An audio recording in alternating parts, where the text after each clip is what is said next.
Chapter 19. And the Lord spake unto Moses and unto Aaron, saying, This is the ordinance of the law which the Lord hath commanded, saying, Speak unto the children of Israel, that they bring thee a red heifer without spot, wherein is no blemish, and upon which never came yoke. And ye shall give her unto Eleazar the priest, that he may bring her forth without the camp, and one shall slay her before his face. And Eleazar the priest shall take of her blood with his finger, and sprinkle of her blood directly before the tabernacle of the congregation 7 times. And one shall burn the heifer in his sight, her skin, and her flesh, and her blood, with her dung, shall he burn. And the priest shall take cedar wood, and hyssop, and scarlet, and cast it into the midst of the burning of the heifer. Then the priest shall wash his clothes, and he shall bathe his flesh in water, and afterward he shall come into the camp, and the priest shall be unclean until the even. And he that burneth her shall wash his clothes in water, and bathe his flesh in water, and shall be unclean until the even. And a man that is clean shall gather up the ashes of the heifer, and lay them up without the camp in a clean place. And it shall be kept for the congregation of the children of Israel for a water of separation. It is a purification for sin. And he that gathereth the ashes of the heifer shall wash his clothes, and be unclean until the even.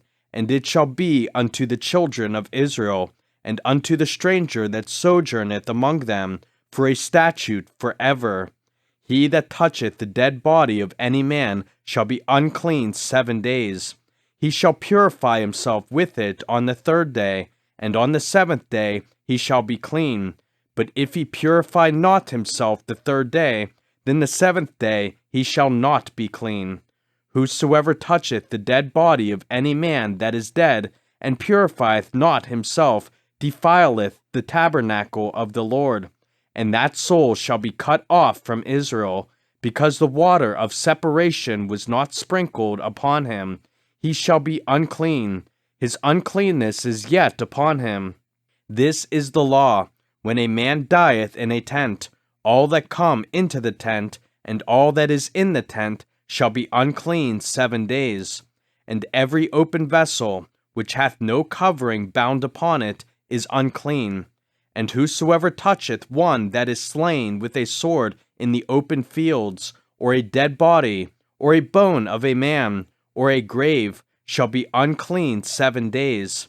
And for an unclean person they shall take of the ashes of the burnt heifer of purification for sin, and running water shall be put thereto in a vessel. And a clean person shall take hyssop, and dip it in the water, and sprinkle it upon the tent, and upon all the vessels, and upon the persons that were there, and upon him that touched a bone, or one slain, or one dead, or a grave. And the clean person shall sprinkle upon the unclean on the 3rd day, and on the 7th day. And on the 7th day he shall purify himself, and wash his clothes, and bathe himself in water, and shall be clean at even. But the man that shall be unclean, and shall not purify himself, that soul shall be cut off from among the congregation, because he hath defiled the sanctuary of the Lord. The water of separation hath not been sprinkled upon him. He is unclean. And it shall be a perpetual statute unto them, that he that sprinkleth the water of separation shall wash his clothes. And he that toucheth the water of separation shall be unclean until even. And whatsoever the unclean person toucheth shall be unclean, and the soul that toucheth it shall be unclean until even.